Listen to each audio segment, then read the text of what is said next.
Good morning India, how are you. जैसा कि हम लोग जानते हैं कि मैंने डिस्क्रिप्शन में एक मौर्यकाल को लिख दिया था, लेकिन चूंकि धर्म कंटिन्यू है तो उसी को बेस बनाकर हम लोग जैन धर्म, बौद्ध धर्म और उनके समय के जो अनीश्वरवादी और धर्म हैं उनके बारे में हम लोगों ने जाना। तो उसी को हम लोग थोड़ा सा कंटिन्यू कर लेते हैं, वैष्णव धर्म और शैव धर्म भी पढ़ लेते हैं। अब यहाँ पर आप देखिए, एक अति महत्वपूर्ण चीज पहले ही समझ लीजिए। वो क्या है कि वैष्णव और शैव धर्म को चूंकि हम लोग प्री मेडिवल टाइम पे पढ़ते हैं, है ना, तो प्री मेडिवल टाइम पे मतलब पूर्व मध्यकाल में 1100 ईस्वी में जब आप देखते हैं माधवाचार्य, रामानुज, रामानंद, इन सब के बारे में पढ़ते हैं, शैव आचार्यों के बारे में पढ़ते हैं, तो उसका एक बेसिक कॉन्सेप्ट समझ लीजिए कि होता क्या है कि वैष्णव धर्म भी है, शैव धर्म भी है, और इसकी जो प्रारंभिक रूपरेखा है उसे बनाने का जो काम है वो संतों ने किया था। तो संत और आचार्य, इन दोनों शब्दावलियों में अंतर है। जो संत हैं वो गुरु शिष्य परंपरा से ज्ञान का ट्रांसफर करते हैं और भक्ति को बेस बनाकर, वैष्णव धर्म का जो बेस है वो भक्ति है, तो भक्ति को बेस बनाकर वो वैष्णव धर्म की आधारशिला रखते हैं और उसे कंटिन्यू करते हैं। लेकिन एंशिएंट हिस्ट्री में तो ये चीज हमें देखने को मिलेगी, लेकिन जैसे ही हम मेडिवल हिस्ट्री में जाते हैं, प्री मेडिवल हिस्ट्री 800 से 1200 के बीच में, तो वहां पर एक थोड़ा सा ड्रामेटिकल चेंज आ जाता है। चेंज क्या आता है कि वैष्णव धर्म और शैव धर्म तो सेम रहते हैं, लेकिन इनके जो नेता हैं, धर्म के जो नेता हैं, वो तर्क और विवेक का सहारा लेकर उसमें चिंतन ऐड कर देते हैं, तो वही संत परंपरा को खत्म कर देते हैं और वहां से आचार्य परंपरा स्टार्ट हो जाती है। तो शैव और वैष्णव धर्म में जो आचार परंपरा प्रारंभ हुई है वो प्री मेडिवल में प्रारंभ हुई है, तो उसको हम लोग यहाँ पर चर्चा नहीं करेंगे। उसको हम लोग किसके साथ पढ़ेंगे? हम लोग सूफी और भक्ति आंदोलन में पढ़ेंगे। यहाँ पर हम लोग वैष्णव और शैव धर्म की पूरी एंशिएंट हिस्ट्री में उनकी जो उठापटक है या उनका डाउन और अप फॉल है वो हम देखने का प्रयास करेंगे। डाउनफॉल है और जो ऊपर गए हैं, तो ये सब क्यों हुआ है और वैष्णव धर्म क्या है, उसकी प्राचीनता कहाँ से है, पूरे प्राचीन भारत के इतिहास में उसकी विषय वस्तु क्या रही। आइए इसको समझते हैं। बहुत तसल्ली से, ध्यान से सुनिए, समझिए। मोस्ट इंपॉर्टेंट चीजें आपके सामने लिखी हुई हैं, फैक्ट्स लिखे हुए हैं, कॉन्सेप्ट हम और आप चर्चा कर ही लेंगे। तो देखिए, सबसे इंपॉर्टेंट चीज तो हेडिंग ही है। तो हम लोगों ने हेडिंग क्या डाल रखी है? वैष्णव धर्म। तो वैष्णव धर्म के प्रधान कौन हो गए? विष्णु। ठीक है, तो विष्णु की ऐतिहासिकता कहां से प्रारंभ होती है? वैदिक काल से, हम लोगों को पता है। ठीक है, तो पूर्व वैदिक काल यानी कि प्री वैदिक एज में वरुण एक इंपॉर्टेंट देवता थे, मैंने बोला था ऋत के रक्षक। लेकिन पोस्ट वैदिक टाइम पीरियड में, उत्तर वैदिक काल में, वरुण का स्थान विष्णु ने ले लिया था। तो कहने का अर्थ है कि उत्तर वैदिक काल से विष्णु प्रारंभ हो जाते हैं। तो जब विष्णु प्रारंभ हो जाते हैं तो धीरे धीरे उसी शब्द को, विष्णु शब्द को और ईश्वर को लेकर आगे बढ़ते हैं और वैष्णव धर्म इस्टेब्लिश हो जाता है। विष्णु के लिए याद रखिएगा, ये एक इंडिविजुअल कैरेक्टर हैं और इन्हीं से अवतारवाद स्टार्ट होगा और वो अवतारवाद में अन्य देवताओं को उनके अवतार के रूप में चर्चित और व्याख्यायित किया जाएगा, जिसमें लोकप्रिय अवतारों में आप लोग जानते हैं मर्यादा पुरुषोत्तम श्री राम हैं, श्री कृष्ण हैं, बुद्ध को भी उसमें ऐड कर दिया गया था। तो आज हम लोग ये भी समझेंगे कि बुद्ध को क्यों ऐड किया गया था और वैष्णव धर्म के मर्म क्या क्या है। तो कहने का आशय कि वैष्णव धर्म की जो आधारशिला है वो विष्णु के नाम पर है। विष्णु की ऐतिहासिकता वैदिक काल तक जाती है।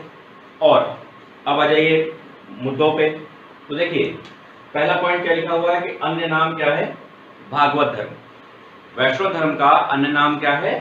इसको हम भागवत धर्म भी कहते हैं। अभी आगे समझेंगे कि क्यों कहते हैं। एक पॉइंट ये नोट कर लीजिए। उसके बाद भागवत धर्म के आदि प्रवर्तक कौन है? सातवत वंशी कृष्ण है। कृष्ण जो हैं सातवत वंशी हैं। यादव कुल था, यादव कुल के वहां पर 4 पुत्र हुए, उसमें एक सातवत एक वृषणी थे। तो एक वृषणी वंशी ग्रुप आगे बढ़ जाएगा, एक सातवत वंशी ग्रुप आगे बढ़ जाएगा। तो उसी सातवत वंशी में कृष्ण ने जन्म लिया था, इसीलिए उनको सातवत वंशी कृष्ण कह दिया जाता है। उसके बाद छांदोग्य उपनिषद में इन्हें क्या कहा गया है? देवकी पुत्र कहा गया है। अच्छा क्वेश्चन है कि कृष्ण को देवकी पुत्र किसमें कहा गया है? छांदोग्य उपनिषद में कहा गया है। ठीक है। दूसरा इसका पॉइंट क्या है? छांदोग्य उपनिषद में घोर अंगिरस का शिष्य बताया गया है। कृष्ण को घोर अंगिरस का शिष्य बताया गया है छांदोग्य उपनिषद में। इससे थोड़ा सा ध्यान रखिएगा कि वैदिक काल में भी कृष्ण की चर्चा चल रही है, तो इसको भी हम लोग आगे समझेंगे। तो देवकी पुत्र कहा गया है, घोर अंगिरस का शिष्य कहा गया है छांदोग्य उपनिषद में। ये भी आपके लिए इंपॉर्टेंट क्वेश्चन है। उसके बाद पिता हम लोग जानते हैं वासुदेव हैं, इसीलिए इनको वासुदेव कृष्ण की संज्ञा दी गई, ये भी समझ में आता है।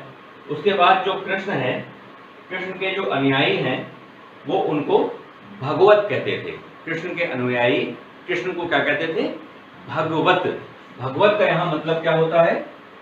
भगवत शब्द का अर्थ होता है पूज्य। भगवत का मतलब क्या होता है? पूज्य। पूज्य का मतलब जिसे पूजा जाता है। तो पूज्य से भगवत बना और भगवत से ही इसका नाम क्या पड़ गया? भागवत धर्म। तो कृष्ण के अनुयायियों ने कृष्ण को भगवत कहा और भगवत से ही डेवलप हो गया भागवत धर्म। और ये भागवत धर्म कब से इसकी प्राचीनता मालूम चलती है? 500 ईसा पूर्व से ही हमें इसकी जानकारी मिलना प्रारंभ हो जाती है। ये पॉइंट आपके लिए मोस्ट इंपॉर्टेंट है। घुमा फिरा के यूपीएससी यहां से क्वेश्चन पूछ चुका है। उसी में आगे देखिए कि और प्राचीन उल्लेख की बात करेंगे तो महाभारत में कृष्ण को विष्णु का अवतार बताया है, तब भागवत धर्म वैष्णव धर्म कहलाने लगा। क्योंकि देखिए वैष्णव धर्म जो है ना वो उठा पटक करके कृष्ण और विष्णु का ही मिक्सचर है वैष्णव धर्म। क्यों? उसके लिए एक चीज ये भी समझिए कि कृष्ण विष्णु जो है, विष्णु एक सेपरेट आइडेंटिटी है और विष्णु का ही अवतार कृष्ण को माना गया है। लेकिन कृष्ण का अवतार इतना लोकप्रिय हो गया कि वो विष्णु से जो उनका कनेक्शन था वो धीरे धीरे हटने लगा। तो कृष्ण को एक स्वतंत्र सत्ता के रूप में, एक सेपरेट कैरेक्टर के रूप में अडॉप्ट कर लिया गया। तो याद रखिएगा कि विष्णु के जितने भी अवतार की संख्या आपको पता है, लोकप्रिय अवतारों की संख्या 10 है, 24 बताई जाती है एक जगह, अमरकोश में 39 बताई जाती है। अभी हम लोग आगे चर्चा करेंगे। इन सभी अवतारों में जो विष्णु के अवतार हैं उसमें जो कृष्ण अवतार है, अगर आपसे प्रश्न कभी पूछा जाए कि विष्णु के अवतारों में किसे शामिल नहीं किया जाता है, तो अगर इस तरह का क्वेश्चन कभी आपके सामने आए तो उसमें कृष्ण को टिक करिएगा। ये मत सोचिएगा कि कृष्ण तो है ही, ये हम जानते हैं, लेकिन ऐसा नहीं है।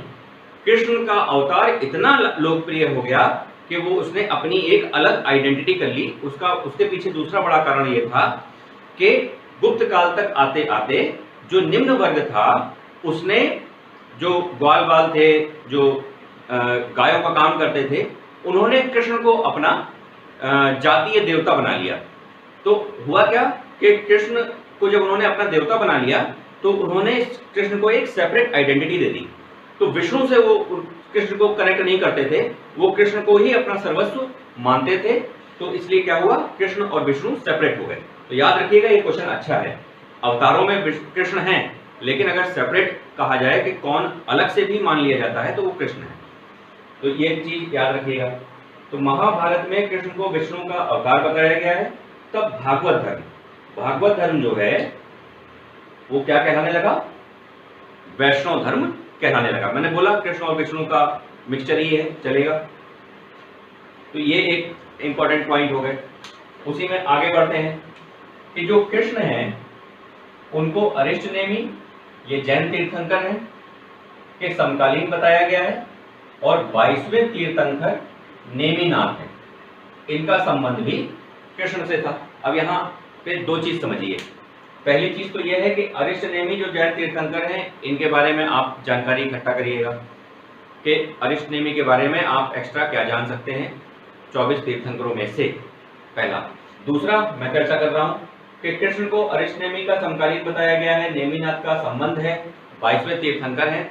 इसका मतलब ये है कि कृष्ण की जो ऐतिहासिकता है वो जैन तीर्थंकरों के आसपास जाती है, जो पोस्ट वैदिक टाइम पीरियड यानी कि उत्तर वैदिक काल तक से उनका संबंध जोड़ता है। तो ये भी एक एविडेंस है कि कृष्ण उत्तर वैदिक काल में थे और उत्तर वैदिक काल में महाभारत भी हुआ था। तो कहने का आशय है कि एक पिक्चर बन रही है जो एकदम क्लियर सी समझ में आ रही है कृष्ण की। तो ये एक पोर्शन याद रखिएगा, अच्छा है। कृष्ण अरिष्ट नेमी के समकालीन थे और 22वें तीर्थंकर नेमिनाथ का संबंध भी कृष्ण से था। प्रीलिम परीक्षा में कई बार ये क्वेश्चन पूछा जा चुका है।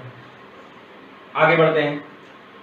अगला इंपॉर्टेंट पॉइंट क्या है? महावीर और बुद्ध की भांति कृष्ण को भी ऐतिहासिक माना जाने लगा है। मोस्ट इंपॉर्टेंट देखिए, हम लोग जानते हैं कि महावीर एक व्यक्ति थे, मानव थे, बुद्ध एक मानव थे। तो कहीं ना कहीं जो विदेशी इतिहासकार हैं, फॉरेन राइटर्स हैं, उन्होंने क्या समझने का प्रयास किया कि उन्होंने महाभारत को जब पढ़ा, उसमें उन्होंने कृष्ण का गीता का उपदेश पढ़ा, तो वो इस निष्कर्ष पर पहुंचे कि कृष्ण को जो आज का जो भारतीय जनमानस है वो कृष्ण को जो देवता देवता कर रहा है, तो कृष्ण देवता है, चलिए ठीक है, कोई बात नहीं, बुद्ध भी देवता है, महावीर भी देवता है आज के टाइम पे तो लेकिन कृष्ण, विष्णु, राम या इस तरह के जो देवता हैं उनकी श्रृंखला में ना होकर ये भी एक मानव थे और उस मानव का ईश्वर के रूप में कन्वर्जन हो गया। तो इसलिए बुद्ध, महावीर और कृष्ण को एक पैरेलल लाइन में रखा जाता है। मानव, मानव और मानव, तीनों मानव थे। इसीलिए जो मैक्स मूलर महोदय हैं, मैंने बोला था बहुत ही कलाकार व्यक्ति था, बहुत बड़ा कैथोलिक था मैक्स मूलर, और वो हर जगह बाइबल से सब चीज़ों को पूरे विश्व को जोड़ने का प्रयास करता था। कहता था कि जो बाइबल में लिखा है वही अंतिम सत्य है, बाकी सब जगह झूठ लिखा हुआ है। तो मैक्स मूलर भी ये कहने का प्रयास करते हैं कि जो कृष्ण हैं वो पांडवों के जातीय देवता थे। तो कहीं ना कहीं इन सब बातों से एक निष्कर्ष तो निकल के आ ही रहा है, जो हम लोग यहाँ पर चर्चा कर रहे हैं, कि महावीर बुद्ध की भांति कृष्ण को भी ऐतिहासिक माना जाने लगा है कि ये भी हुए हैं, इतिहास में ये भी हुए हैं। आगे बढ़ते हैं। जब विष्णु को नारायण से जोड़ा गया तब वैष्णव धर्म पंचरात्र धर्म कहलाने लगा। देखिए, ये भी एक बहुत इंपॉर्टेंट पॉइंट है कि विष्णु को जब नारायण, एक नया शब्द आ गया नारायण, इसीलिए हम लोग नारायण विष्णु कहते हैं। तो नारायण पहले अलग थे, विष्णु अलग थे, लेकिन विष्णु को किससे जोड़ दिया गया? नारायण से। तो जब जोड़ा गया तब वैष्णव धर्म पंचरात्र धर्म कहलाने लगा। तो क्योंकि जो नारायण के उपासक थे वो पंचरात्र कहलाते थे। पंचरात्र का मतलब होता है कि 5 दिन या रात चलने वाला यज्ञीय कर्मकांड। तो 5 रातों तक या दिन तक जो यज्ञीय कर्मकांड चलता था उसको करने वाले और उसके फॉलोअर जो हैं वो नारायण के फॉलोअर कहलाते थे। लेकिन क्या हुआ? विष्णु को नारायण से जोड़ दिया गया। तो जब विष्णु को नारायण से जोड़ दिया गया तो क्या हो गया? पंचरात्र धर्म वैष्णव धर्म कहलाने लगा। तो वैष्णव धर्म पंचरात्र धर्म में धीरे से ऐड हो जाएगा और फिर वैष्णव अपनी एक नई व्यवस्था स्टैब्लिश कर देगा। वैष्णव धर्म की बुनियाद किस पर टिकी हुई है? भक्ति पर टिकी हुई है। अब यहां पर थोड़ा सा समझ लीजिए। पहले हुआ क्या कि देखिए 1500 ईसा पूर्व में क्या हुआ था? आर्य आए थे, आर्यों ने अपना धर्म स्टैब्लिश किया। जब आर्यों ने अपना धर्म स्टैब्लिश किया तो एक लंबे समय तक उन्होंने अपना धर्म चलाया, लेकिन मौर्य काल में आके वैदिक धर्म एकदम धराशायी हो गया, त्राही त्राही हो गई और लगभग सब लोग ये भूल गए कि वैदिक धर्म भी हुआ करता था। क्योंकि मौर्य काल में हम लोग जानते हैं चंद्रगुप्त मौर्य हैं, वो जैन धर्म के फॉलोअर थे। अशोक हैं, उन्होंने बौद्ध धर्म को राजाश्रय दे दिया। तो वैदिक धर्म इतनी बुरी अवस्था में उसने अपनी कहीं नहीं देखी थी जो उसने मौर्य काल में देखी। उसके बाद क्या हुआ, मौर्योत्तर काल में जब आए तो बुद्ध और महावीर तो एक बहुत ही चर्चित कॉन्सेप्ट बन के उभर के सामने आ गया था। तो अब वैदिक धर्म के लिए एक बड़ी चुनौती बन गया था कि कैसे हम अपने धर्म को रीइस्टेब्लिश करें, पुनर्स्थापित करें। तो क्या हुआ कि छोटे छोटे जो डिफरेंट ग्रुप क्रिएट हो गए थे, जैसे भागवत धर्म आप देख रहे हो, वैष्णव धर्म आप देख रहे हो, पंचराज धर्म आप देख रहे हो। तो इन्होंने क्या कर दिया, इन्होंने ग्रुपिंग शुरू कर दी, इन्होंने ग्रुप बनाना शुरू कर दिया और सबका ग्रुप जो है उसका लीडर विष्णु को मान लिया। तो विष्णु से ही सबको जोड़ना शुरू कर दिया, ग्रुपिंग शुरू कर दी। और इस ग्रुपिंग का एकमात्र कारण था कि अनीश्वरवादी धर्मों को, या मान के चलिए कि जैन बौद्ध धर्म जो ऊंचाई पर जा रहे हैं, इनको किनारे करना। तो बहुत हद तक, या मान के चलिए कि इस कार्य में ग्रुपिंग करके लोगों को अपनी ओर आकर्षित करने में वैष्णव धर्म ने बहुत बड़ी भूमिका निभाई। और यही कारण रहा कि मौर्योत्तर काल से लेके आज तक वैदिक धर्म ने कभी पीछे मुड़ के नहीं देखा, और ना ही कभी वैदिक धर्म पर किसी भी अन्य धर्म ने ऐसी चोट पहुंचाई कि वो धराशायी हो गया हो। मौर्योत्तर काल से लेके आज तक वैदिक धर्म ने फिर पलट के कभी नहीं देखा और नित्य नए वो अपने प्रतिमान स्थापित करता चला गया। तो कहने का आशय यहाँ पे सीधा सा ये है कि ये जो आप ग्रुपिंग देख रहे हैं, यहाँ पे आप ग्रुपिंग देख रहे हैं, यहाँ पे आप ग्रुपिंग देख रहे हैं, तो ये सारी ग्रुपिंग जो है वो जैन बौद्ध धर्म को दिमाग में रखकर की जा रही है। तो ये बेसिक कॉन्सेप्ट है, इसको ध्यान रखिएगा। उसके बाद क्या था कि वैदिक काल में कर्मकांड बहुत ज्यादा होते थे। तो जब वैदिक काल में कर्मकांड ज्यादा होते थे तो लोगों को उनसे घृणा हो गई। तो हुआ क्या कि होता क्या था कि भक्ति को अगर हमें रिलेट करना है तो हम उसको किससे करते थे, कर्म से। यानी कि कर्मकांड करो तो इसका मतलब कि आप देवताओं की पूजा कर रहे हो कर्म से, ठीक है। दूसरा क्या था, जैसे मान लीजिए कि आप यज्ञ कर रहे हो तो आप कर्म कर रहे हो, तो कर्म के माध्यम से ईश्वर की आराधना, ठीक है। तो इससे क्या है, कर्मकांड ज्यादा दिखाई दे रहा है। तो कहीं ना कहीं इसको सरल करने, कर्मकांड हमें कहाँ नहीं दिखाई देते हैं, जैन बौद्ध धर्म में। तो हिंदू धर्म ने क्या किया, जैन बौद्ध धर्म से कुछ चीजें सीख ली। तो जब वो सीख ली तो उन्होंने कर्मकांड और आडंबर जैसी चीजों को हटाकर अपनी बुनियाद किसको बना लिया, भक्ति को। अपनी बुनियाद भक्ति को बना लिया, क्योंकि भक्ति ने बाकी सभी प्रकार के आडंबरों को किनारे कर दिया। कैसे किनारे कर दिया, क्योंकि भक्ति का मीनिंग समझ लीजिए तो आपको खुद ही समझ में आ जाएगा। देखिए भक्ति का मतलब क्या होता है, ईश्वर के प्रति निस्वार्थ अनुरक्ति ही भक्ति है। कहने का आशय, ईश्वर के प्रति निस्वार्थ अनुरक्ति ही भक्ति है। यदि आप किसी ईश्वर के प्रति निस्वार्थ अनुरक्ति रखते हैं तो वो भक्ति कहलाएगा। मान लीजिए आप किसी गुरु के प्रति रखते हैं, जैसे मान लीजिए हम लोग पढ़ाई करते हैं तो हम लोग विवेकानंद को अपना गुरु मान लेते हैं, शंकराचार्य को अपना गुरु मान लेते हैं। तो मान लीजिए आपने शंकराचार्य को मान लिया, तो शंकराचार्य एक आपके आदर्श व्यक्ति हो गए और उनके प्रति निस्वार्थ अनुरक्ति आपने रखना शुरू कर दिया। तो आपके और शंकर के बीच में कौन है, कोई नहीं है, तो बिचौलिया है नहीं। तो भक्ति ने क्या किया, भक्ति ने धर्म के बिचौलियों को किनारे कर दिया। जो वैदिक काल में हम लोगों ने चर्चा करी थी कि ईश्वर है, नीचे जनता है, इसके बीच में पुरोहित ने अपने कर्मकांड ऐड कर दिए थे। तो सीधे जनता ईश्वर से ना जुड़कर बाईपास होकर, यानी कि पुरोहित के माध्यम से, यज्ञ कर्मकांड के माध्यम से ईश्वर तक जाती थी। तो भक्ति ने क्या किया, इस बीच का सारा मार्ग खत्म कर दिया, बिचौलियों को खत्म कर दिया। तो डायरेक्ट लिंक हो गया। तो उसी लिंक से कहने का मतलब कि पूजा पाठ को बिल्कुल सरल कर दिया। तो भक्ति क्या हो गया, वैष्णव धर्म की बुनियाद हो गया। तो ये एक महत्वपूर्ण क्वेश्चन है, इसको भी याद रखिएगा कि वैष्णव धर्म ने भक्ति को अपनी बुनियाद बना लिया। जो भी संत थे उन्होंने भक्ति को बेस बना के अपना प्रवचन देना जारी रखा। उसके बाद देखिए पाणिनि जो हैं ये भागवत धर्म और वासुदेव पूजा का उल्लेख करते हैं।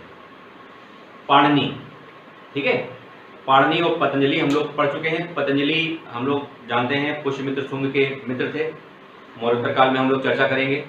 पाणिनि नंदवंश के समय थे।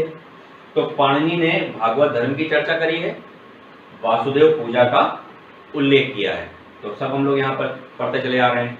तो ये पॉइंट भी आपके लिए इम्पोर्टेंट है कि भागवत धर्म की प्राचीनता और वासुदेव पूजा की प्राचीनता। तो पाणिनि अगर चर्चा कर रहे हैं तो नंदवंश के समय भी भागवत धर्म और वासुदेव पूजा कंटिन्यू थी।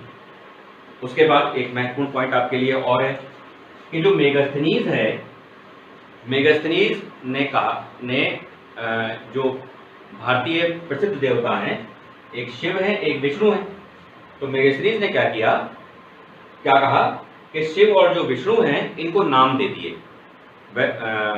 जो पश्चिमी जगत है वो शिव को शिव ना कहकर, विष्णु को विष्णु ना कहकर क्या कहता है, शिव को कहता है डियोनिसस। शिव को क्या नाम दिया गया है, डियोनिसस। और विष्णु को क्या नाम दिया गया है, हेराक्लीस।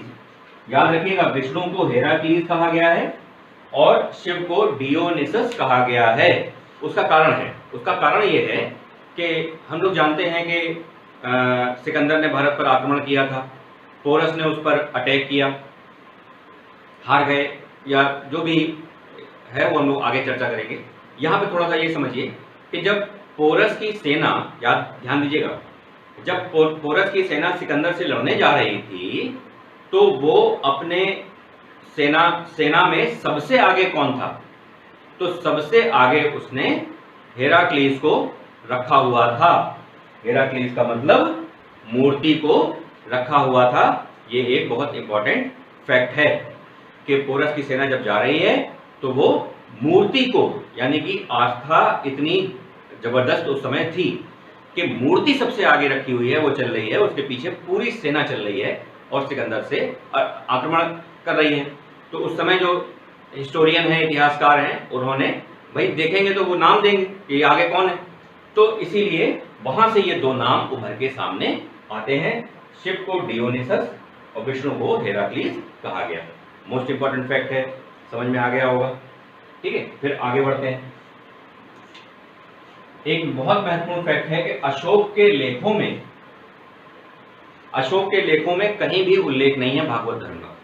याद रखिएगा कि भागवत धर्म का अशोक के लेखों में कहीं भी उल्लेख नहीं है। और भागवत धर्म का विकास किस समय हुआ, शुंग काल में हुआ, जो मौर्योत्तर काल का टाइम पीरियड है। शुंग काल, मौर्यों के बाद शुंग ही आते हैं। पुष्यमित्र शुंग आपने नाम सुना होगा। तो भागवत धर्म का उल्लेख अशोक के लेखों में नहीं हुआ है। ये प्रश्न पूछा जा चुका है 1, 2, 3, 4 करके। तो अशोक के लेखों में उल्लेख नहीं हुआ है और शुंग काल में इसका पर्याप्त विकास हुआ। उसके आगे बढ़ते हैं कि भागवत धर्म जो है इसका पहला प्रस्तर उदाहरण, यानी कि पत्थर पर उदाहरण पहला भागवत धर्म का कौन सा है, विदिशा का गरुड़ स्तंभ है।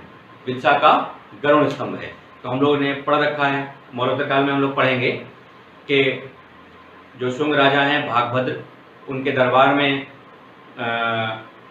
हेलियोडोरस जाता है और विदिशा में एक गरुड़ स्तंभ स्थापित करता है। तो ये गरुड़ या इसका भागवत धर्म का एक प्राचीन एग्जाम्पल है। ये सारे एग्जाम्पल आपको याद रखने हैं, लेखन में भी काम आता है और कथन कानून में भी काम आता है।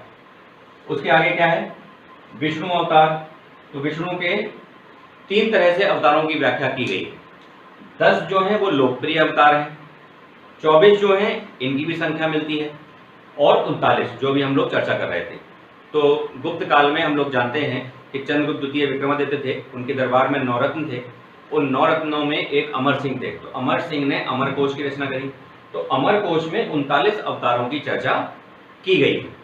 तो इलाहाबाद में जो नारायणी आश्रम है वहाँ भी विष्णु के 39 नाम ही लिखे हुए हैं। तो जो इलाहाबाद के हैं वो इस बात को समझेंगे, जाके देख सकते हैं। ठीक है, तो जो 10 लोकप्रिय अवतार हैं उनको बस मैं आपको रिकॉल कराना चाहता हूँ कि मत्स्य अवतार है, कूर्म अवतार है, वराह अवतार है, नरसिंह अवतार है, वामन अवतार है, परशुराम अवतार है, राम अवतार है, कृष्ण अवतार है, बुद्ध अवतार है और कल्कि अवतार है। तो इसमें देखिए बुद्ध हैं तो वैष्णव धर्म इतना कलाकार था कि उसने क्या किया कि जब विष्णु से उसने ब्रांचेस बनाना शुरू किया, ग्रुपिंग करनी शुरू करी, तो उस ग्रुपिंग में बुद्ध को भी उठा लिया भाई बुद्ध को उठा लो तो बौद्ध धर्म अपने आप कोलैप्स कर जाएगा। तो बौद्ध धर्म के पतन का एक कारण ये भी था कि बुद्ध शिफ्ट हो गए थे विष्णु के अवतारों में। खैर, और जो कल्कि हैं, कल्कि अवतार जो हैं ये विष्णु के बिल्कुल लेटेस्ट अवतार हैं, लेकिन अभी ये आए नहीं हैं, क्योंकि जब पृथ्वी कष्ट में होगी, हर धर्म कहता है पृथ्वी कष्ट में होगी तो मेरा नेता आएगा। तो बौद्ध धर्म कहता है कि जब पृथ्वी कष्ट होगी तो मेरा नेता यानी कि बुद्ध का नेता आएगा। मैत्रेय बुद्ध मैंने पिछले वीडियो में बताया। तो जब हिंदू धर्म कहता है कि पृथ्वी कष्ट में होगी तो मेरा नेता आएगा, तो मेरा नेता कौन आएगा? कल्कि आएगा, सफेद घोड़े पे सवार होके। लेकिन कब? जब पृथ्वी कष्ट में होगी। अब भगवान जी ने कब मतलब कष्ट की वो परिभाषा क्या है, ठीक है। खैर, इसी में आगे बढ़ते हैं। एक शब्द आता है वामन अवतार। वामन अवतार की चर्चा किसमें की गई है? स्कंदगुप्त के जूनागढ़ अभिलेख में। मोस्ट इंपॉर्टेंट क्वेश्चन है, इसको याद रखिएगा। मोस्ट इंपॉर्टेंट है कि स्कंदगुप्त के, गुप्त राजा है ना, तो स्कंदगुप्त के जूनागढ़ अभिलेख में वामन अवतार की चर्चा की गई है, याद रखिएगा, ठीक है। वामन का मतलब ब्राह्मण। तो 3 पग में उन्होंने मतलब आकाश, पाताल और पृथ्वी 3 कदम उन्होंने चल दिए थे। छोटे से थे, लेकिन राजा का अहंकार तोड़ना था, तो उन्होंने कहा था कि आपको क्या चाहिए? तो वामन ने कहा कि मुझे 3 पग जमीन चाहिए। तो उन्होंने कहा यार एक छोटा सा बालक है, ये 3 पग कितना चलेगा? तो उन्होंने कहा अरे जितना चाहो उतना चल लो, जहां तक चल लो वो तुम्हारा। तो उन्होंने कहा नहीं, हमें 3 ही पग चलना है। तो राजा का अहंकार तोड़ना था, तो उन्होंने अपने आप को इतना विशाल कर लिया कि एक पग आकाश में, दूसरा पृथ्वी पर और तीसरा पाताल में रखा, तो तीनों लोग उनके हो गए। राजा ने ये कहा ही था। तो वामन अवतार इस प्रकार की एक कहानी मिलती है। तो किस कहाँ उल्लेख हुआ है? स्कंदगुप्त के जूनागढ़ अभिलेख में हुआ है, ठीक है। तो कहने का आशय कि आप ये भी देखिएगा कि वैष्णव धर्म का उल्लेख कहाँ हो रहा है और कौन कौन से राजा या राजवंश या व्यक्ति वैष्णव धर्म से जुड़े हुए हैं। तो यहाँ पे आप समझ में आ रहा है, अशोक नहीं है बिल्कुल, है ना, शुंग हैं और विदिशा यानी कि गुप्त राजा। यहाँ भी गुप्त राजा का एग्जाम्पल है, स्कंदगुप्त गुप्त राजा है। तो गुप्त हम लोग जानते ही हैं, गरुण उनकी राजकीय मोहर थी, गरुण, और गरुण विष्णु का वाहन है। तो गुप्त राजा वैष्णव धर्म के प्रसारक थे और राजाश्रय दिया था। और हर्षचरित में भी भागवत धर्म का उल्लेख है, यानी कि हर्षचरित, हर्षवर्धन के समय जो बाणभट्ट थे उन्होंने हर्षचरित की रचना की। तो हर्षचरित से भी हमको भागवत धर्म के बारे में जानकारी मिलती है। उसके बाद जो राजपूत काल है, इस समय भी वैष्णव धर्म बहुत ज़्यादा प्रचलित था। और राजपूत काल में बहुत सारे वहाँ के जो अभिलेख हैं राजपूतों के, वो एक मंत्र से स्टार्ट होते हैं, वो है ओम नमो भगवते वासुदेवाय नमः। ओम नमो भगवते वासुदेवाय नमः। जैसे हम लोगों ने पिछले वीडियो में बौद्ध संप्रदायों में देखा था, ओम मणि पद्मे हुम। तो वो देखिएगा आप कि वो किस संप्रदाय ने उसको एडॉप्ट किया था, है ना। ये आपके लिए पिछला वीडियो देखिएगा, कमेंट करिएगा। तो राजपूत काल में प्रचलित था ओम नमो भगवते वासुदेवाय नमः। हालांकि राजपूतों ने जैन धर्म को भी पोषण दिया था, लेकिन उनके अभिलेखों में वैष्णव धर्म के प्रति आस्था हमें देखने को मिलती है। इस श्लोक से तो हम लोग ये आशय निकाल ही सकते हैं कि उन्होंने वैष्णव धर्म को भी सपोर्ट किया था। उसके बाद हम लोग जानते हैं कि राजपूत जो चंदेल राजा हैं, चंदेल राजाओं ने खजुराहो में 30 विष्णु मंदिर बनवाए थे, है ना। इस बार आरओ एआरओ की परीक्षा में क्वेश्चन पूछा था, चंदेल राजाओं के बारे में ही क्वेश्चन पूछा था, जो उन्होंने क्रम पूछा था, यशोवर्मन, धंग, गंड और विद्याधर। तो वो जो 4 ग्रुप पूछे थे, तो चंदेलों ने खजुराहो में 30 विष्णु मंदिर बनवाए थे। तो हम लोग जानते हैं कि जो यशोवर्मन है उसके समय खजुराहो मंदिर विश्व प्रसिद्ध है, खजुराहो मंदिर तो चंदेलों के समय बनवाए गए। तो इनकी भी वैष्णव धर्म के प्रति आस्था थी। उसके बाद एक बहुत इंपॉर्टेंट क्वेश्चन है कि संगम काल में प्रचलित था। बहुत अच्छी चीज है कि वैष्णव धर्म जो है वो संगम काल में भी प्रचलित था, संगम काल में भी इसका एविडेंस हम लोगों को मिलता है। राष्ट्रकूट और पल्लव राजाओं ने भी वैष्णव या विष्णु से संबंधित मंदिर बनवाए थे। तो राष्ट्रकूट दंतितुर्क राजा हैं, उन्होंने मंदिर बनवाया था। पल्लव राजाओं ने वैष्णव धर्म के प्रति आस्था रखी। तो ये एक इंपॉर्टेंट क्वेश्चन है। ये सारे पॉइंट बहुत इंपॉर्टेंट है। इन फैक्ट से आपको कॉन्सेप्ट बनाने में सरलता आएगी, इसीलिए फैक्ट इंपॉर्टेंट होते हैं। मैं तो यही कहता हूं कि फैक्ट्स अगर जानोगे तो कॉन्सेप्ट बना लोगे। मेरा तो यही आधार है। ठीक है, उसके आगे बढ़ते हैं। अब देखिए दक्षिण में, साउथ में थोड़ा सा समझ लेते हैं कि वैष्णव धर्म का जो प्रचार प्रसार है वो दक्षिण भारत में किसने किया? अलवारों ने। अलवार, ठीक है। जो वैष्णव धर्म के लोग दक्षिण गए, संत, उनको क्या कहा गया? अलवार। संतों को क्या कहा गया? अलवार। और जो शैव संत दक्षिण गए उनको क्या कहा गया था? नयनार। ठीक है, ये तो आपको पता ही होगा, आगे भी हम लोग चर्चा करेंगे इसकी। यहाँ पे वैष्णव धर्म की चर्चा चल रही है। तो वैष्णव धर्म का प्रचार प्रसार दक्षिण भारत में किसने किया? अलवारों ने। अलवार शब्द का मतलब क्या होता है? अलवार शब्द का मतलब होता है ज्ञानी व्यक्ति। अगर नहीं पता है तो लिख लीजिएगा। अलवार का मतलब होता है ज्ञानी व्यक्ति, है ना, नॉलेजेबल पर्सन। तो ज्ञानी व्यक्ति अलवार का मीनिंग है। और उसके बाद इंपॉर्टेंट पॉइंट आपके लिए क्या है? आदि अलवार। आदि अलवार का मतलब क्या होता है? जो जहां से बिल्कुल पुराने से पुराने, जहां से अलवारों की परंपरा स्टार्ट हुई है, बिल्कुल स्टार्टिंग वाले अलवार। इनका पूछ लेता है कि निम्न में से कौन आदि अलवार नहीं है। तो आदि अलवार 3 इंपॉर्टेंट हैं। कौन कौन है? पोइगई, पूडम, पेय। पोइगई, पूडम, पेय, ये आदि अलवार हैं। मोस्ट इंपॉर्टेंट क्वेश्चन है आपके लिए। देखिए मैं फिर कह रहा हूं कि बोर्ड में जो लिखा है वो जो मैं मुंह से बोल देता हूं, इसके अलावा कहीं भटकने की जरूरत नहीं है। हाँ, इतना जरूर याद रखिएगा कि अगर मेरे साथ साथ चलना है तो एक लिटरेचर लेके आप साथ चल सकते हैं, और वो है घटना चक्र। तो घटना चक्र में पीछे आए हुए क्वेश्चंस को अगर आप चैप्टर वाइज सॉल्व करेंगे मेरे साथ साथ, तो मैंने हमेशा अपने शब्दों पे मैं स्टिक रहा हूं कि आपको इतिहास की समस्या कभी नहीं आएगी। जो लोग मेरा साथ दे रहे हैं, वीडियो लगातार देख रहे हैं, वो लोग ये बात अच्छी तरह से समझते भी होंगे। ठीक है, चलिए समय बर्बाद नहीं करते हैं, कंटिन्यू करते हैं। तो आपको क्या पढ़ना है? घटना चक्र। ठीक है, साथ में साथ तो वैष्णव धर्म का घटना चक्र से पूरा क्वेश्चन देख लीजिएगा। ठीक है, तो अगर कोई चीज समझ में नहीं आती है तो आप मुझे कमेंट में बोल दीजिएगा, मैं नेक्स्ट वीडियो में बता दिया करूंगा। तो आदि अलवार कौन कौन से हैं? पोइगई, पूडम, पेय। नोट कर लीजिएगा, इंपॉर्टेंट है ना, बिल्कुल एंशिएंट अलवार हैं ये। उसके बाद अलवार संत जो हैं, देखिए ये कॉन्सेप्चुअल यूपीएससी लेवल का लाइन आ गई। क्या?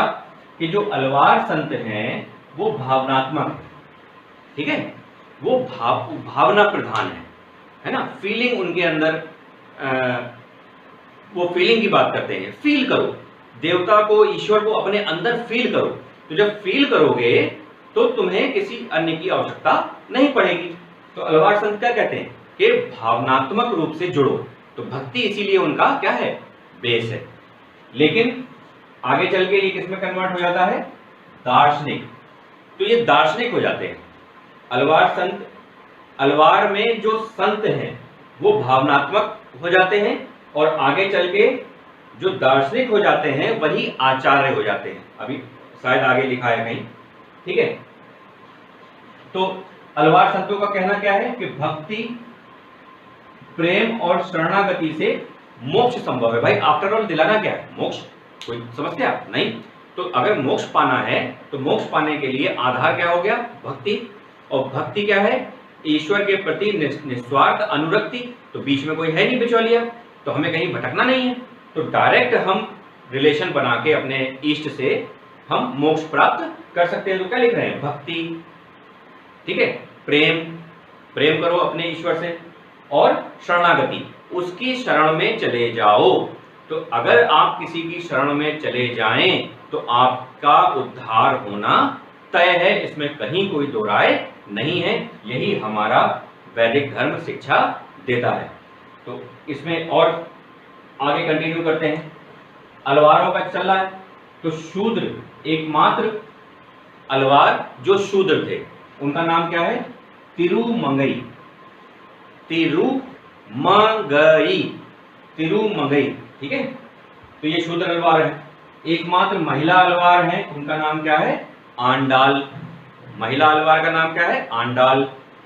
और अंतिम अलवार कौन है? मधुकर कवि।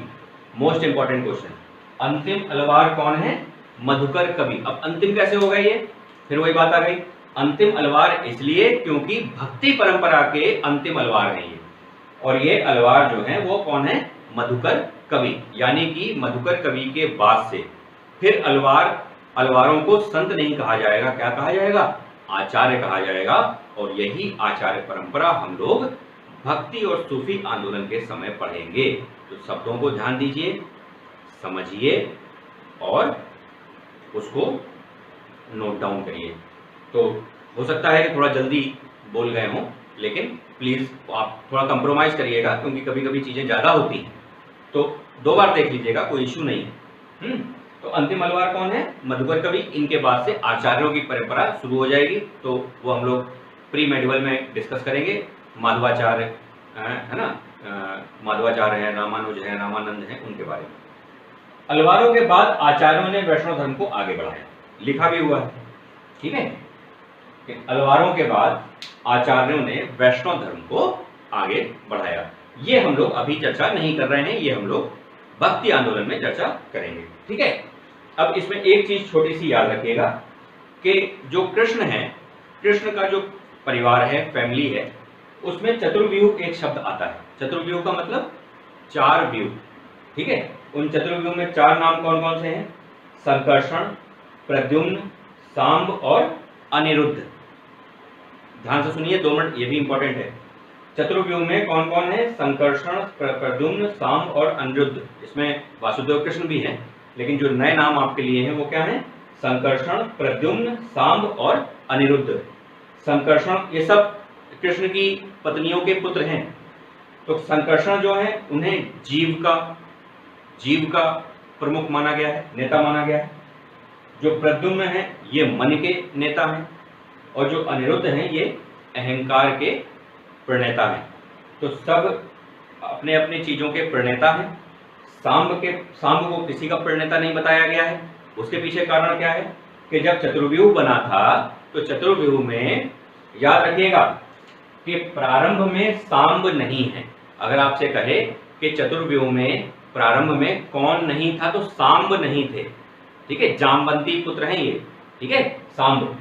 तो सांब प्रारंभ में नहीं थे, लेकिन मैंने टिक लगा दिया है, इसका मतलब बाद में इनको ऐड कर लिया गया था।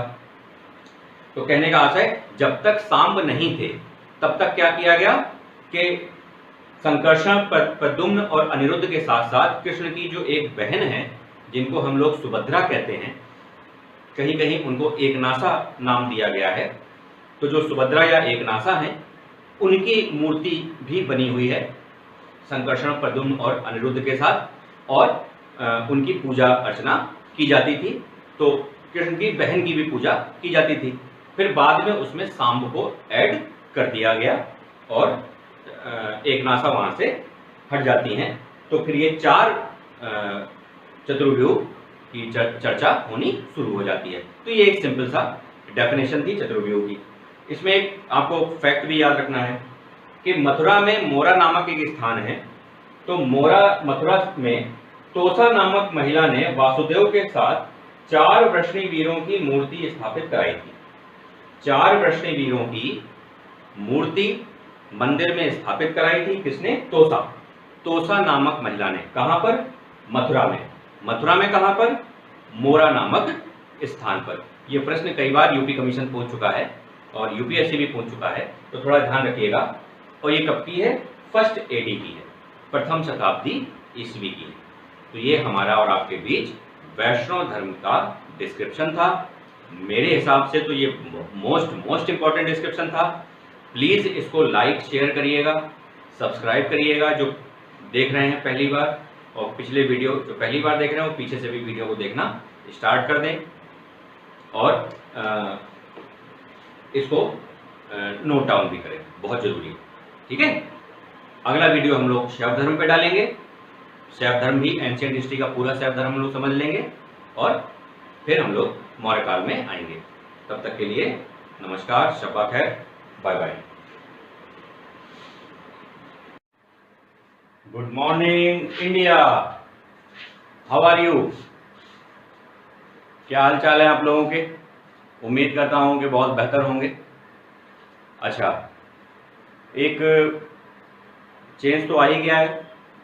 हम लोग ने वीडियो के माध्यम से भी डिस्कस किया कि पैटर्न चेंज हो गया है।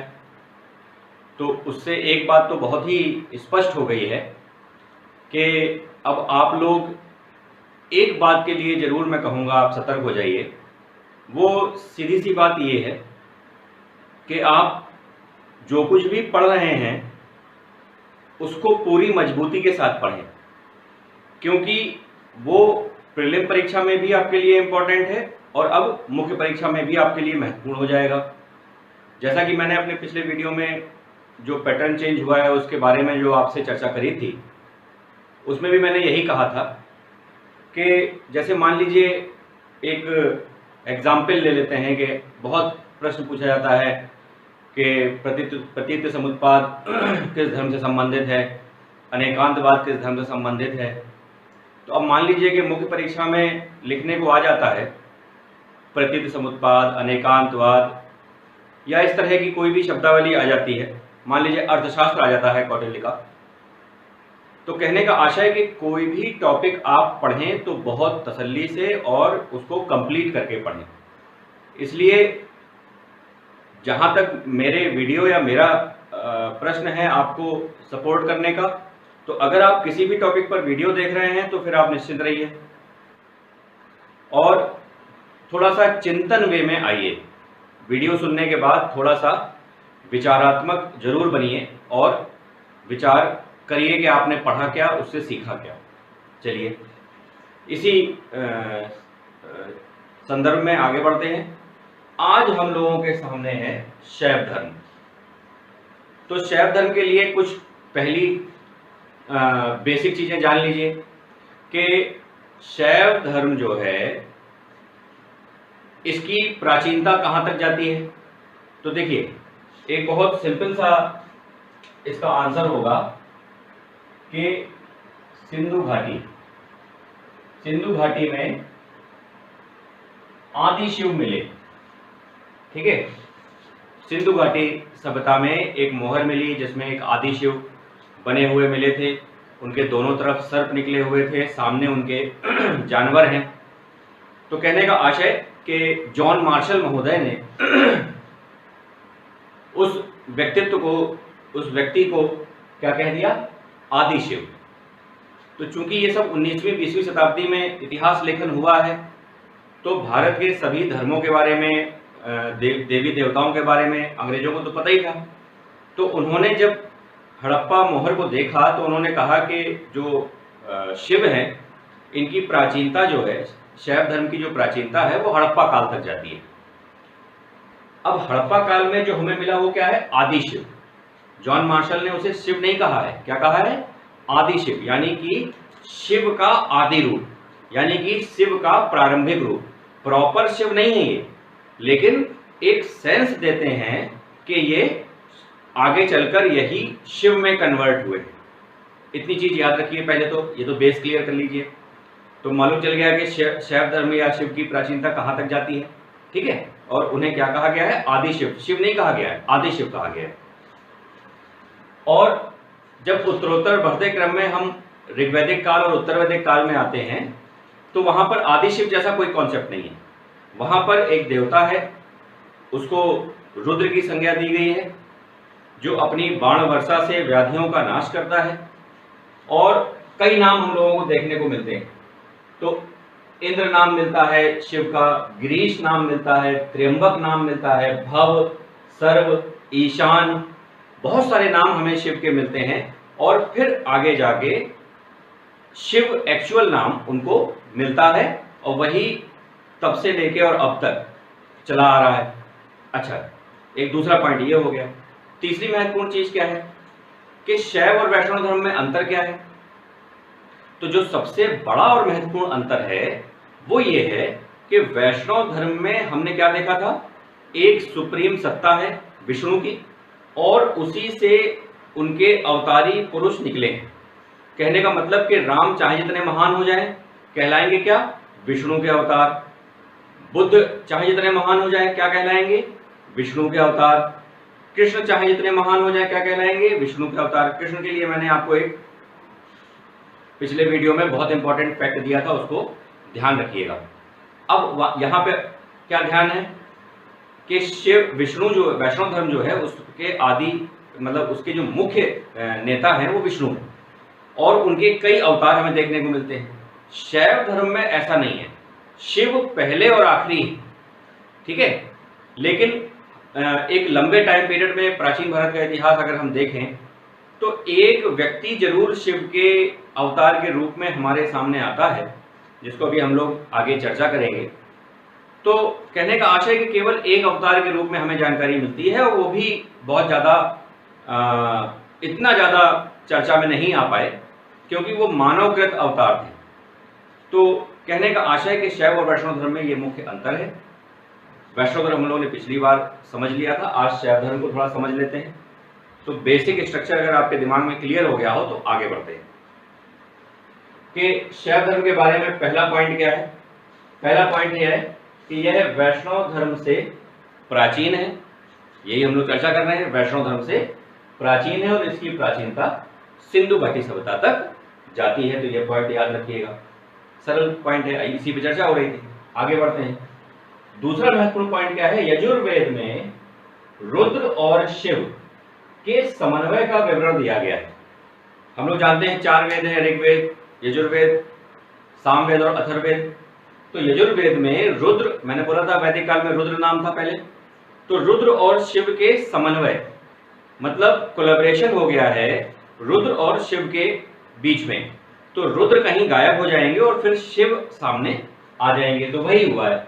यजुर्वेद में रुद्र और शिव का समन्वय हमें देखने को मिलता है। आगे बढ़ते हैं। मेगस्थनीज और पतंजलि ने शिव प्रतिमाओं और भक्तों का उल्लेख किया है। इसको कैसे समझेंगे कि मैंने आपको क्या बताया था कि शिव को क्या बोलते हैं पश्चिमी जगत के लोग, और विष्णु को क्या बोलते हैं, मैंने पिछले वीडियो में बताया था। तो मेगस्थनीज ने भी शिव की प्रतिमाओं का और उनके भक्तों का उल्लेख किया है। पतंजलि ने भी इसका उल्लेख किया है। पतंजलि ने तो यहाँ तक कह दिया था कि मौर्य काल में ब्राह्मण जो हैं वो देवताओं की छोटी छोटी मूर्तियां बनाकर बेचा करते थे। तो क्या मतलब निकला उससे कि शिव की प्रतिमाओं की वहाँ चर्चा हो गई और उनके जो शिव के भक्त हैं उनकी उन्होंने चर्चा कर दी। तो एक इंपॉर्टेंट पॉइंट आपके लिए ये वाला भी हो जाएगा कि मेगस्थनीज और पतंजलि ने शिव प्रतिमाओं और उनके भक्तों के बारे में चर्चा की है। आगे बढ़ते हैं। एक पॉइंट याद रखिएगा कि चेदी देश जो है, चेदी देश के लेख में मतलब अभिलेख में मत्त मयूर, मोस्ट इंपॉर्टेंट क्वेश्चन है, मत्त मयूर संप्रदाय का उल्लेख हुआ है। मत्त मयूर जो है वो शैव संप्रदाय है। तो मत्त मयूर एक प्राचीन शैव संप्रदाय है जिसका उल्लेख किस अभिलेख में हो रहा है, चेदी देश के अभिलेख में हो रहा है। ये एक फैक्चुअल पॉइंट है, इसको याद रखिएगा। चेदी देश के लिए उत्तरी उड़ीसा के एरिया में ये क्षेत्र था चेदी देश, तो वहां पर मत्त मयूर संप्रदाय का उल्लेख हमको मिलता है। कहां पर, उत्तरी उड़ीसा।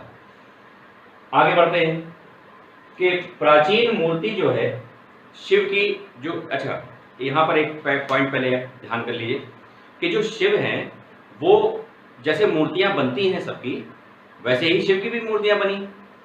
लेकिन हुआ क्या कि आज हम लोग शिव को किस रूप में पूजते हैं, मूर्ति रूप में तो मान लीजिए घरों में पूजते हैं, लेकिन बेसिकली अगर शिव के मंदिरों की बात की जाए तो हम वहां पर शिवलिंग की पूजा करते हैं। तो शिवलिंग, याद रखिएगा कि शिवलिंग जो है इसकी जो अवधारणा है या हमारे धार्मिक इतिहास में जो कॉन्सेप्ट है शिवलिंग का, ये गुप्त काल में क्रिएट हुआ। तो कहने का आशय कि हमेशा से शिवलिंग नहीं चला आ रहा है, गुप्त काल में शिवलिंग की अवधारणा हमारे शैव धर्म में पुट की गई या उसको शामिल किया गया। तो प्राचीनतम मूर्ति जो हमको मिलती है वो क्या है? गुडिमल्लम लिंग है। गुडिमल्लम एक जगह का नाम है, गुडिमल्लम लिंग है। ये सबसे प्राचीन शिवलिंग है और ये रेणुगुंटा से हमको मिला हुआ है। रेणुगुंटा जो तमिलनाडु और आंध्र प्रदेश की सीमा पर है। तो यहाँ पर हमने मद्रास लिख दिया है, तो मद्रास उस समय वो क्षेत्र मद्रास के अंतर्गत आता था। तो रेणुगुंटा से हमको प्राचीनतम शिवलिंग मिला है, गुडिमल्लम जिसको नाम दिया गया है। इंपॉर्टेंट फैक्ट है, इसको याद रखिएगा। ठीक है, तो सबसे प्राचीन हमको शिवलिंग कहाँ से मिला है, कौन सा है? तो गुडिमल्लम लिंग है, जो कहाँ से मिला है? रेणुगुंटा से हमको मिला है, रेणुगुंटा से हमको मिला है। उसके बाद कुषाण राजा है। कुषाण राजा वेंकटफिसस भूविष्ठ क्या थे? शैव भक्त थे। अब हम लोग थोड़ा सा राजाओं और महत्वपूर्ण व्यक्तियों के बारे में जानते हैं कि जो शैव धर्म को अपनाते थे। तो कुषाण राजाओं ने शैव धर्म को अपनाया है, जिसमें सबसे प्रमुख हैं वेंकटफिसस। वेंकटफिसस के जो सिक्के हैं, कुषाणों ने चांदी के सिक्के तो चलाए नहीं थे, सोने और तांबे के सिक्के चलाए थे।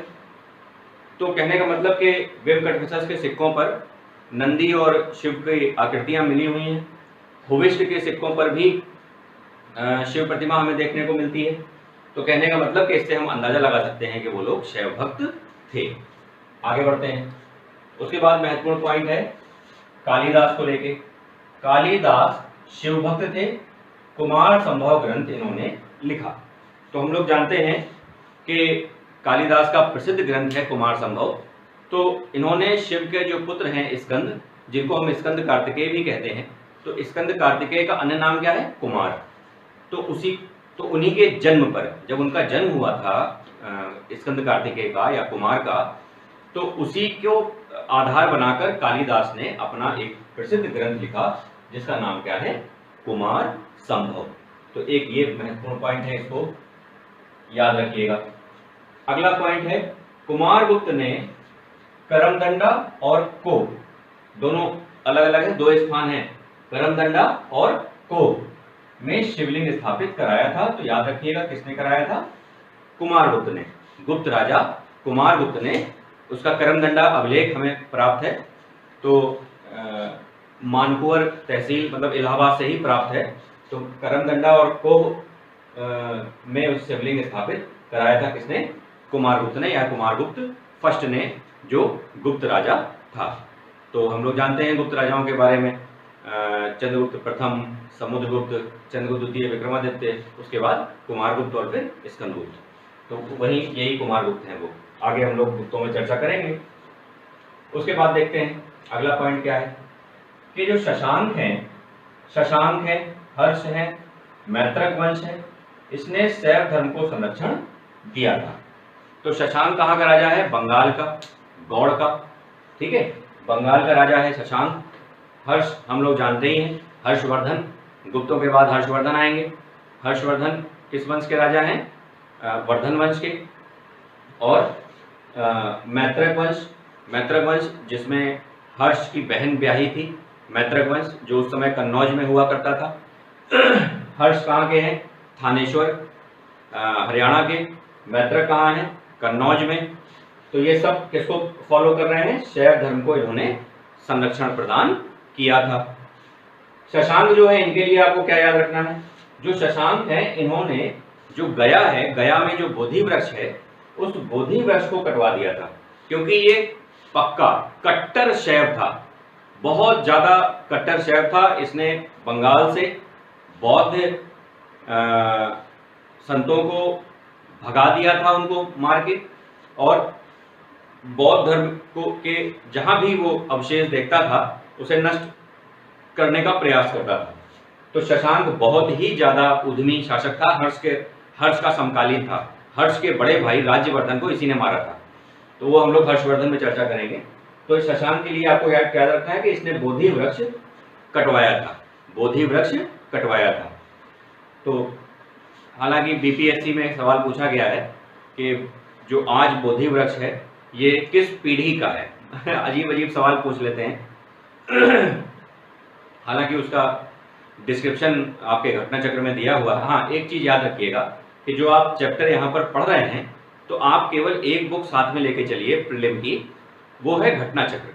तो घटना चक्र का जो सोल्यूशन आता है, जो चैप्टर मैं यहाँ पढ़ा रहा हूँ उसके क्वेश्चन आप घटना चक्र से सॉल्व कर लिया करिए, तो आपके दिमाग में एक फ्रेमिंग होती जाएगी कि इस तरह का प्रश्न बनता है। तो जो नए हैं उनको तो ये जो सिस्टम है वीडियो और घटना चक्र, ये बिल्कुल उनको ऐसा प्लेटफॉर्म उनका बना देगा जिससे वो कभी भी भटकेंगे नहीं दाएं बाएं। तो घटना चक्र साथ साथ पढ़ते चलिए, ठीक है। चलिए आगे बढ़ते हैं। हूण राजा, हूण राजा मिहिरकुल शैव था। अब आप ये देखिए कि शैव धर्म हम लोग पढ़ रहे हैं तो पूरे प्राचीन भारत के इतिहास में शैव धर्म की स्थिति आपके दिमाग में क्लियर हो रही है। इस बात को थोड़ा सा समझते चलिए। ये मत सोचिए कि शैव धर्म पढ़ रहे हैं, तो शैव धर्म में आप बहुत सारे एरियाज को टच कर रहे हैं। यहाँ पे हमने शैव धर्म और उसके उल्लेख के बारे में जाना, फिर हम ये देख रहे हैं कि कौन कौन से राजवंश और राजा उनको फॉलो कर रहे हैं शैव धर्म को। तो थोड़ा सा इस ढंग से टॉपिक को पढ़िएगा। यही मैं शुरुआत में कह रहा था कि टॉपिक आपको इसी ढंग से पढ़ना है, कंप्लीट पढ़ना है जो भी पढ़ना है। तो हूण राजा जो हैं वो मिहिरकुल जो हैं वो शैव धर्म को मानते थे। इनके सिक्कों पर नंदी बना हुआ है, मोस्ट इंपॉर्टेंट, और इनके सिक्कों पर जयतु वृषभा, क्या लिखा हुआ है? जयतु वृषभा, वृषभ माने बैल, तो जयतु वृषभा मतलब विक्ट्री ऑफ ऑक्स या बैल। तो उससे आप निकाल सकते हैं सरल मीनिंग, वृषभ की जय, वृषभ जयतु वृषभा। तो ये याद रखिएगा, यूपीएससी ये क्वेश्चन पूछ चुका है, यूपीएससी ये क्वेश्चन पूछ चुका है कि किसके सिक्कों पर जयतु वृषभा लिखा हुआ था। तो आपको पता है मिहिरकुल के सिक्कों पर, मिहिरकुल कौन है? मिहिरकुल हूण राजा है, ठीक है, हूण राजा है। उसके बाद ध्यान दीजिए, पाल सेन चंदेल भी शैव संरक्षक थे। हालांकि पाल बौद्ध धर्म को मानते थे, हम लोग पालों में चर्चा करेंगे, लेकिन पालों ने, सेन ने, चंदेल ने, पाल और सेन जो है ये बंगाल के राजा हैं, ठीक है। चंदेल राजपूत राजा हैं, राजपूत काल में हम लोग चर्चा करेंगे। तो पाल सेन चंदेल भी शैव संरक्षक थे, इन्होंने शैव धर्म को संरक्षण दिया था। जैसे मान लीजिए पाल बौद्ध हैं तो वो बौद्धों को मेन, वो बौद्ध धर्म को अपनाए हुए, लेकिन वो शैव धर्म को भी दान दक्षिणा और उसकी भलाई के लिए भी काम कर रहे हैं। तो ये ध्यान रखिएगा, अगर पूछा जाए निम्न में से कौन सा राजवंश शैव धर्म का संरक्षक था, तो उसमें पाल भी शामिल रहेंगे। देखिए जो मैंने बोर्ड पे लिख दिया है वो अंतिम सत्य है, इसको बहुत ज्यादा आप डिस्टर्ब मत करिएगा। तो कहने का आशय कि पाल सेन चंदेल शैव संरक्षक थे। अब मान लीजिए, अब आप कहेंगे इसका तर्क क्या है? तो तर्क ये है कि इनके जो अभिलेख हैं पाल सेन चंदेल के, इनके जो अभिलेख प्रारंभ होते हैं पाल सेन चंदेल के, तो ओम नमः शिवाय के नाम से ही इनके अभिलेख प्रारंभ होते हैं। तो बिल्कुल इनका कनेक्शन शिव से दिखाई देता है। आप देखिए कितनी अच्छी बात है कि ओम नमः शिवाय से अगर अभिलेख प्रारंभ है तो शिव के प्रति इनकी आस्था हमें दिख रही है, और आपके पास एक मजबूत तर्क है अपनी इस बात को कहने के लिए कि पाल सेन चंदेल शैव संरक्षक थे। आगे बढ़ते हैं। नेक्स्ट पॉइंट है कि परमार राजा, ये भी राजपूत काल में हम लोग पढ़ेंगे। तो जो परमार राजा हैं उनका राजा भोज, परमार राजा कौन है?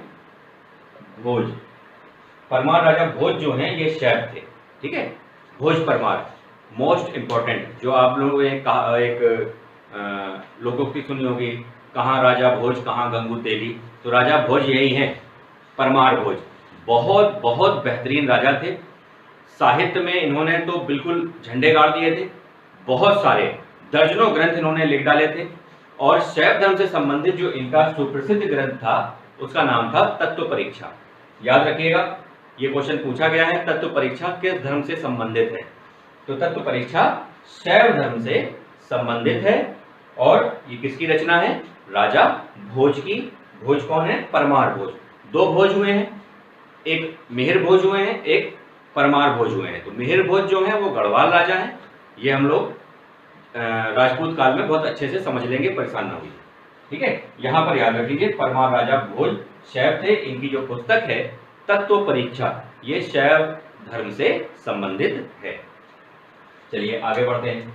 उसके बाद हमने आपसे क्या कहा था कि वैष्णव धर्म में दो प्रकार की विचारधाराएं चल रही हैं। कौन कौन सी?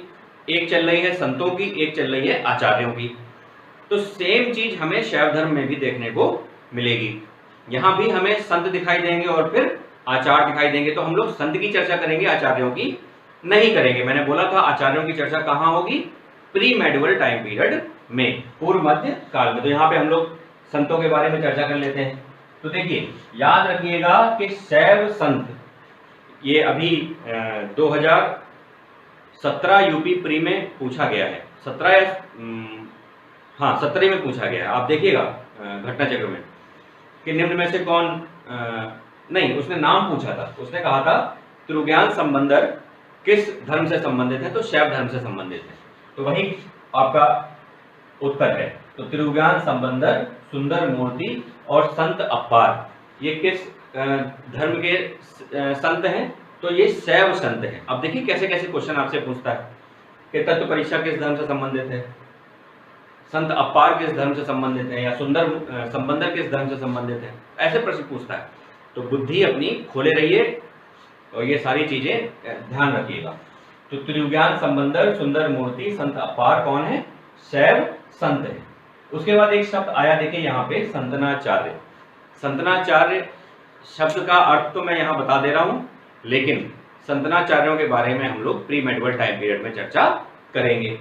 तो संतनाचार्य का मतलब क्या हुआ? संत और आचार्य, मतलब ऐसे संत जो आचार्य बन गए हों। आचार्य का मतलब मैंने बताया था, जिन्होंने दर्शन और तर्क के माध्यम से अपने ही धर्म की नवीन व्याख्या की, तो वो क्या कहलाएंगे? आचार्य। तो शैव धर्म में उन्हें क्या कहा गया? संतनाचार्य। तो संतनाचार्य कौन कौन से आपके लिए इंपॉर्टेंट हैं, याद रखिएगा। भराई ज्ञान है, उमापति शिवाचार्य है, ये बिल्कुल एंशिएंट संतनाचार्य है, बिल्कुल प्राचीन। और इसी में संतनाचार्यों में एक सबसे बड़ा नाम कौन सा आता है? शंकराचार्य का, आचार्य शंकर का, बिल्कुल ठीक है। तो ये पॉइंट भी याद रखिएगा, ठीक है। उसके बाद देखिए, मैंने आपसे क्या कहा था कि दक्षिण भारत में वैष्णव धर्म के संत जब जाएंगे तो दक्षिण भारत में उनको अलवार कहा जाएगा, और दक्षिण भारत में जब शैव संत जाएंगे तो उन्हें क्या कहा जाएगा? नयनार कहा जाएगा। क्या कहा जाएगा? नयनार। तो उत्तर भारत में शैव संत कहलाएंगे और दक्षिण भारत में वही लोग नयनार कहलाएंगे। तो नयनारों की संख्या कितनी बताई गई है? 63। तो टोटल नयनार संत कितने हैं? 63। उन्हीं 63 में ये हैं त्रिज्ञान संबंधर, सुंदर मूर्ति और संत अप्पार। तो 63 शैव नयनार संत हैं, जिसका उल्लेख किसमें हुआ है? पेरिय पुराण में हुआ है। पेरिय पुराण में 63 नयनार संतों का उल्लेख हुआ है, याद रखिएगा, इंपॉर्टेंट क्वेश्चन है। उसके बाद देखिए एक डायरेक्ट क्वेश्चन है कि पल्लव, चोल, चालुक्य, राष्ट्रकूट राजाओं ने दक्षिण में शैव धर्म को संरक्षण दिया। ये लाइन और क्वेश्चन डायरेक्ट याद रखिएगा। क्या याद रखना है कि पल्लव, चोल, चालुक्य, राष्ट्रकूट, इन चारों राजवंशों ने, जो दक्षिण के राजवंश हैं, बहुत अच्छे राजवंश थे, तो उन्होंने क्या किया है कि राजाओं ने दक्षिण में शैव धर्म को संरक्षण प्रदान किया है। तो ये एक इंपॉर्टेंट क्वेश्चन है, इसको याद रखिएगा। चलिए आगे बढ़ते हैं। उसके बाद हम देखते हैं कि हमने क्या बोला कि शिव ने अवतार नहीं लिया, ठीक है, लेकिन शैव धर्म के संप्रदाय जरूर डेवलप हो गए। तो जो संप्रदाय डेवलप हुए हैं उसमें सबसे पहला इंपॉर्टेंट संप्रदाय कौन सा है? पाशुपत संप्रदाय। पाशुपत संप्रदाय। तो पाशुपत संप्रदाय के कौन है लीडर? लकुलीश। पाशुपत संप्रदाय के लीडर कौन है? लकुलीश। इन्हीं को शिव अवतार कहा गया है। मैंने कहा था एकमात्र हैं जिन्हें शिव का अवतार कहा गया है, तो वो कौन है? लकुलीश। तो लकुलीश को शिव का अवतार कहा गया है, याद रखिएगा, इंपॉर्टेंट क्वेश्चन है। और पाशुपत संप्रदाय के अगर मैं कहूं कि कौन सा केंद्र बहुत ज्यादा प्रसिद्ध है, तो हम जानते हैं कि विश्व प्रसिद्ध मंदिर है महाकाल मंदिर। कहां पर? उज्जैन में। तो उज्जैन का जो महाकाल मंदिर है वो शिव की किस परंपरा का वाहक है? पाशुपत परंपरा का वाहक है। और पाशुपत की नींव किसने रखी थी? लकुलीश ने रखी थी। यूपी कमीशन 50 बार ये क्वेश्चन पूछ चुका है। तो याद रखिएगा, पाशुपत मत के संस्थापक कौन है? लकुलीश। लकुलीश को शिव का अवतार कहा जाता है और उज्जैन का महाकाल मंदिर जो है वो पाशुपतों का प्रधान केंद्र है। आगे बढ़ते हैं। नेक्स्ट है कापालिक। अगला संप्रदाय है कापालिक। तो कापालिक लोग क्या करते हैं, ये भैरव को शिव का अवतार मानते हैं। इसी में आपका शराब वगैरह मदिरा पान चलता है खूब। तो भैरव अगर आपने ये चीज अनुभव की हो कि जो भैरव के मंदिर होते हैं वहां पर लोग क्वार्टर लेके जाते हैं, ठीक है, कोई क्वार्टर लेके जाता है, कोई अद्धी लेके जाता है, कोई खंबा लेके जाता है, तो उन पर भैरव जी पे चढ़ाता है। ठीक है, धर्म का मामला है, बहुत ज्यादा नहीं है ना। तो उनको मदिरा चढ़ाई जाती है। तो भैरव जो है, भैरव के रूप में, मतलब इन लोगों ने, इनका क्या मानना था कापालिकों का कि शिव जो है उनके एक अवतारी पुरुष हैं, उनका नाम क्या है, काल भैरव, भैरव है ये। तो भैरव, फिर उन्होंने क्या किया, भैरव की कुछ क्वालिटियां बना दी। तो भैरव शराब वराब बढ़िया पीते ही थे, तो इसीलिए उनको मदिरा का पान कराया जाता है। जैसे मान लीजिए हमें आस्था अपनी प्रकट करनी है भैरव के प्रति, तो हम उनको मदिरा पिलाएंगे। ठीक है, बस इसको यहीं तक रखिएगा, ज्यादा ना सोचिएगा। उसके बाद प्रमुख केंद्र क्या है, प्रमुख केंद्र इसका क्या है, श्री शैल। श्री शैल जो है वो कापालिकों का प्रमुख केंद्र है। यूपीएससी देखिए कहां से पूछता है, ये क्वेश्चन पूछ चुका है। अगला देखिए कालामुख। अगला है कालामुख। यह पाशुपत की शाखा थी जो दुराचारी हो गई। किसकी शाखा थी, पाशुपत की। और क्या हो गई थी, दुराचारी हो गई थी। इसमें बहुत ज्यादा गंदगी आ गई थी और इस गंदगी के कारण शैव धर्म बहुत बहुत अलोकप्रिय होने लग गया था, क्योंकि बहुत अजीब अजीब चीजें मानना शुरू कर दिया था उनके साधु सन्यासियों ने। उसके पीछे भी एक बहुत बड़ा कारण है, वो एक्चुअली मुख्य परीक्षा का आपका मैटर है कि शैव धर्म जब दक्षिण गया तो वहां पर जाति और जनजातियों ने उसको एक्सेप्ट करना शुरू कर दिया। तो जाति जनजातियों की आप जानते ही हैं कि उनके नियम कानून कैसे होते हैं, डरावने होते हैं। तो उन्होंने जब शैव धर्म को अडॉप्ट किया, जब उन्हें शैव धर्म अडॉप्ट कराना था तो शैव संतों ने क्या किया, आचार्यों ने, कि उनको वही डरावने, चूंकि वो डरावने थे तो इन्होंने शिव को भी डरावना बना दिया। तो उन्हें लगा कि ये हमसे बहुत कनेक्टेड है ना, तो उससे रिलेटेड है ये सब चीजें। इसलिए ये आप बड़े ही खतरनाक मूड में देख रहे हैं कि खोपड़ी में भोजन करना, है ना, भस्म लगाना, शमशान में सोना, तो इस प्रकार की एक अजीब परंपरा शैव धर्म में शुरू हो गई थी। ये तो बड़ी अच्छी बात है कि ये सब दबे रहे और हमारे जो शिव हैं, जो जिनको हम लोग मंदिरों में पूजते हैं, उनके प्रति हमारी आस्था कभी कमजोर नहीं हुई। ये कमजोर हो गए धीरे धीरे। ठीक है, तो कालामुख के बारे में याद रखिएगा, पाशुपत की शाखा थी जो बहुत ज्यादा दुराचारी हो गई थी। उसके बाद 2 पॉइंट याद रखिएगा। पहला पॉइंट है कि कश्मीरी शैव मत जो है उसके प्रवर्तक थे सोमानंद। ये नाम याद रखिएगा, कश्मीरी शैव मत के प्रवर्तक हैं सोमानंद और नाथ पंथ के प्रवर्तक हैं मत्स्येंद्र नाथ। ये 2 नाम आप जरूर याद रखिएगा। ठीक है, कश्मीरी शैव मत के सोमानंद और नाथ पंथ के मत्स्येंद्र नाथ। तो ये आज की महाभारत थी। शैव धर्म आपके समझ में आ गया होगा। पूरे प्राचीन भारत के इतिहास में इसको किसने किसने कैसे कैसे अपनाया, आपको ये भी समझ में आ गया। शैव और वैष्णव धर्म में अंतर क्या था, आपके ये भी समझ में आ गया। तो प्लीज कनेक्ट रहिए, लाइक करिए, शेयर करिए और सब्सक्राइब करिए। जो लोग नए हैं, मेरी आपसे यही विनती है, और जुड़े रहिए। अगले वीडियो के साथ अब हम लोग मौर्यकाल में आ जाएंगे। अब हम लोग मौर्यकाल से स्टार्ट करेंगे। तब तक के लिए खुदा हाफिज, नमस्कार, जय हिंद।